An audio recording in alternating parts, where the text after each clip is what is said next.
سلمان خان کو ایک پیشکش کروں کہ دیکھو آپ فلمیں بناتے ہو, ہم تو اس کو غلط سمجھتے ہیں, چلو آپ جو کر رہے ہو, لیکن آپ کو اگر حکومت سعودیہ بلا رہی ہے نا تو آپ ایکسکیوز کر لیتے. آپ کہتے یہ جیسے دیگر مسلمانوں کا قبلہ ہے میرا بھی قبلہ ہے, تو اس کے لیے انڈیا ٹھیک ہے, میں عرب کنٹریز میں یہ کم از کم سعودیہ جیسے مقدس ملک میں یہ کام نہیں کر سکتا میں, تو اس سے آپ کی عزت بہت بڑھ جاتی. شاید اللہ بخشش کا ذریعہ بنا دیتا اس چیز کو, اسی چیز کو بخشش کا ذریعہ بنا دیتا. آپ کہتے بھائی ٹھیک ہے جو کچھ میں کر رہا ہوں وہ میرا پرسنل معاملہ ہے, لیکن یہ ارض مقدس جیسے دیگر مسلمانوں کے لیے مقدس ہے, میرے لیے بھی میں یہاں آؤں گا عمرہ کرنے کے لیے, میں یہاں آؤں گا اللہ کے گھر کا طواف کرنے, اس کام کے لیے میں اس جگہ کو یوز نہیں کروں گا. تو اب بھی موقع ہے, اگر یہ کہہ دے تو بہت بڑی خوشی ہوگی, ہم سب کو بہت خوشی ہوگی. تو اور چلو انہوں نے نہیں کیا, باقی دیگر اداکاروں سے ہم ایکٹروں سے ہم یہ کہہ دیتے ہیں جو مسلم ہیں کہ بھائی اگر آپ کو حکومت سعودیہ بلائے تو آپ ایکسکیوز کر لو. بولے ایکسکیوز می سر یہ مقدس جگہ ہے. اب دیکھو کوئی ڈانسر کو کوئی حرم میں بلائے ناچنے کے لیے تو وہ نہیں جائے گا نا, کوئی سنگر کو کوئی مسجد میں بلائے کہ آپ نے گانا گانا ہے, وہ کہے گا بھائی یہ عبادت کی جگہ ہے, اس کے لیے آپ کلب میں آ جائیں. تو یہ تو جزیرہ عرب ہے, یہ تو مسلمانوں کا مرکز ہے, یہ تو یہاں تو مکہ مدینہ ہے, یہاں تو حج طواف یہ سب چیزوں کے لیے یہ جگہ سوٹیبل ہے. اب بادشاہ سلامت نے تو جو کر لیا, بادشاہ کو تو کوئی نہیں کچھ کہہ سکتا نا, بادشاہ کو تو چھیڑ کے دیکھو تو آپ خود چھڑ جاؤ گے بہت زیادہ, صحیح ہے نا. بعد میں آپ نے ایکسکیوز کرنا ہے, تو بادشاہ کے پاس تو طاقت ہوتی ہے, لیکن آپ ایکسکیوز کر لیتے تو ہمیں خوشی ہوتی. خیر میں بتا رہا تھا کہ سلمان خان کی فلمیں دیکھ کے کوئی عورت عاشق نہیں ہوگی, عاشق جب ہوگی جب سلمان خان کی مس کال چلی جائے کسی خاتون کے پاس, السلام علیکم, اور یہاں سے جواب ہوئے وعلیکم السلام, بس یہاں سے اب معاملہ سلمان خان فتنے میں نہیں آئے گا. ٹھیک ہے نا.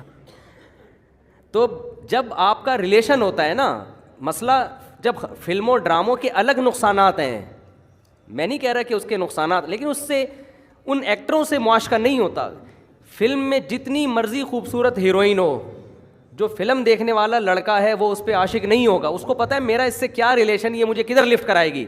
لیکن کسی ہیروئن کی آپ کو مس کال آ جائے, اس نے آپ سے خیریت پوچھ لی, آپ کی نیندیں اڑ جائیں گی. یہاں فتنہ کھڑا ہوتا ہے, سمجھتے ہو کہ نہیں سمجھتے؟ اس لیے میں لوگوں سے کہتا ہوں جو انڈین فلمیں دیکھتے ہیں, ڈرامے دیکھتے ہیں, غلط کرتے ہیں, اچھا نہیں کرتے, لیکن اس کے نقصانات اتنے نہیں ہیں جتنا فیس بک پہ آئی ڈی بنا کے لڑکیوں سے رابطے کے نقصانات ہیں, یا لڑکی فیس بک پہ آئی ڈی بنا کے لڑکوں سے رابطے شروع. یہ تباہی ہے, اس سے گھروں سے بھاگنے کے واقعات بھی ہوں گے. میرڈ لڑکیاں میں نے خود خراب ہوتے ہوئے دیکھی ہیں, ایسی شادی شدہ لڑکیاں جو بہت پاکیزہ, بہت پاک دامن, وہ تو شادی پہ آمادہ نہیں تھیں کہ بھائی ہم نے ہم نہیں, یعنی ان کو مردوں سے اتنی نفرت تھی, لیکن فیس بک پہ آئی ڈی بنی ہے, شادی کے بعد 6 بچے ہونے کے بعد خراب ہوئی ہیں وہ, کیونکہ فیس بک پہ کسی سے سلام دعا شروع ہو گئی, اور شروع میں تو بہن بنا کے سلام دعا ہوتی ہے, پھر آہستہ آہستہ تصویریں آپس میں پارسل کرنا شروع, پھر اس کے بعد میاں مکھنچو کی طرح بیٹھا ہوا ہے, بیگم مارکیٹ سے شارٹ, پھر ہمارے پاس آ رہا ہے حضرت میں جب بھی گھر جاتا ہوں بیگم نہیں ہوتی. تو بڑے عجیب عجیب واقعات ہیں. میں نہیں کہہ رہا بدگمانی کریں آپ, تو فیس بک پہ آئی ڈی یا یعنی جب آپ پرسنل نمبر شیئر کرتے ہیں نا کسی کے ساتھ, پھر فتنے کے اندیشے کھڑے ہو جاتے ہیں, سمجھتے ہو. تو مفتی طارق مسعود اگر ویڈیو پہ آ رہا ہے, بیان کر رہا ہے, مجھے نہیں لگتا کہ اس کو دیکھ کے کسی خاتون کو کوئی فیلنگ ٹائپ کی چیزیں پیدا ہوں گی. فیلنگ جب ہوتا ہے جب مس کالوں کا تبادلے شروع ہو جائے, ہیلو ہائے شروع, اور بھی آپ بھی خیریت سے, میں بھی خیریت سے, اپنا خیال رکھیے گا, آپ بھی مفتی صاحب اپنا خیال رکھیے گا. بس یہاں سے کیا مفتی صاحب کو بھی کھوپڑی گھومنا شروع, اور خاتون کی بھی کھوپڑی گھومنا شروع. تو میں تو کہتا ہوں ان لوگوں سے کہ مفتی پہلے آدمی ہوتا ہے, بعد میں مفتی ہوتا ہے. تو اس لیے ہم بھی احتیاط کرتے ہیں, میں بھی نہیں باتیں کرتا خواتین سے, تو مجھے ویسے بھی اب خواتین کی بات اتنا سا مسئلہ پوچھنا ہوتا ہے, وہ اس کو اتنا لمبا کھینچ کے بیان کرتی ہیں. ابھی کچھ دن پہلے خاتون نے بتایا کہ میں 1975 میں پیدا ہوئی, یہاں سے بات شروع کی, حالانکہ اس کا ان کے جو مسئلہ پوچھنا تھا اس سے کوئی تعلق نہیں تھا, اس سے کوئی تعلق نہیں تھا. 1975 میں پھر میں یوں, پھر یوں ہوتے ہوتے اب میاں یہ کر رہا ہے. تو ابے اس کا 1975 کے پیدا ہونے سے کیا تعلق ہے یار, وہ 76 میں پیدا ہوتی تو بھی یہی ملتا آپ کو میاں. اور میں آپ کو مردوں کی شرارت بتاؤں, مرد کیا کرتے ہیں کہ چلو خاتون بیچاری وہ تو ناسمجھی میں بات طول دے دیتی ہے نا, بعض خواتین, سب خواتین کی بات نہیں کر رہا جو بیان سن رہی ہیں ان کے علاوہ کی, تو جو بعض خواتین طول دیتی ہیں بات کو, تو آدمی کو چاہیے کہ وہ شارٹ کر لے. بندہ بھی طول لینا شروع کرتا ہے. تو عورت کو سمجھ جانا چاہیے یہ بندہ ٹھیک نہیں ہے, یہ کردار کا ٹھیک نہیں ہے. مثال کے طور پر خاتون نے اب مسئلہ پوچھتے ہوئے بتاتی ہے میں 1975 میں پیدا ہوئی, آپ نے بھی کہا میں بھی 75 میں پیدا ہوا یا میں 78 میں پیدا ہوا.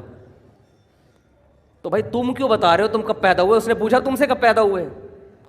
یہ بھی شروع ہو جاتے ہیں, پھر ڈیٹیل میں تفصیل سے ہر بات کا جواب دینا اسٹارٹ.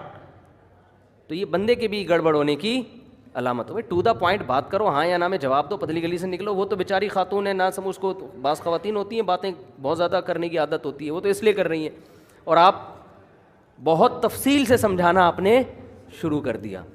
تو یہ بھی گڑبڑ کی علامت ہوتی ہے. ایک خاتون نے مجھے بتایا کہ ایک جوان آدمی ہے, لڑکا ہے, مجھے پڑھاتا ہے, تجوید پڑھا رہے ہیں نا انٹرنیٹ پر. تو میں نے کہا آپ خاتون سے پڑھیں, اب لڑکے سے کیوں؟ کہہ رہی میں نے جب ان سے پڑھتی ہوں تو وہ مجھ سے پہلے, وہ انگلینڈ کی تھیں, کہہ رہی مجھ سے پہلے موسم کا حال پوچھتے ہیں, انگلینڈ میں برف باری ہو رہی ہے, موسم کیسا ہے, گھر میں خیریت ہے سب. تو میں نے کہا ان سے بولیں آپ قاری صاحب ہیں, آپ پڑھائیں اور پتلی گلی سے نکلیں, خیریت پوچھنے کی ضرورت نہیں. اس کے لیے میرا میاں ہے جو مجھ سے ہر وقت خیریت الحمدللہ پوچھتا ہے. تو کیوں خام خامے؟ تو یہاں ہوتا ہے گڑبڑ. تو ویڈیو بیانات سننے سے میری معلومات کے مطابق کوئی اتنا بڑا مسئلہ ہے نہیں. انٹرنیٹ پہ بڑے بڑے ہینڈسم اسمارٹ لوگ پڑے ہوئے ہیں, بڑے بڑے خوبصورت لوگ پڑے ہوئے ہیں, لیکن پھر بھی کسی کو فتنہ ہو رہا ہے تو اس کے لیے سننا جائز نہیں ہے. اور یہ بات خوب ذہن میں رکھو کہ یہ جو زمانہ ایسا ہے کہ اس میں اگر ہم نے دیکھا نا اس کام میں سائیڈ ایفیکٹ کیا ہیں اور اس بیس پہ کاموں پہ پابندی لگا دی, تو آپ دین کا کوئی بھی کام نہیں کر سکتے, کیونکہ ابھی اسلامی حکومتیں نہیں ہیں. ابھی دیکھنا ہے کہ پازیٹیو نیگیٹو کو ملا کے دیکھنا ہے, فائدہ کس میں زیادہ ہے اور نقصان کم کس میں ہے. کوئی بھی ایسا کام نہیں ہے جسے کرو گے تو نقصان نہ ہو, ہر کام میں کچھ نقصانات ہیں. تو اس میں آپ کو یہ کرنا ہے کہ فائدہ کس میں ہے, نقصان کس میں ہے. تو اس کی بہت ساری مثالیں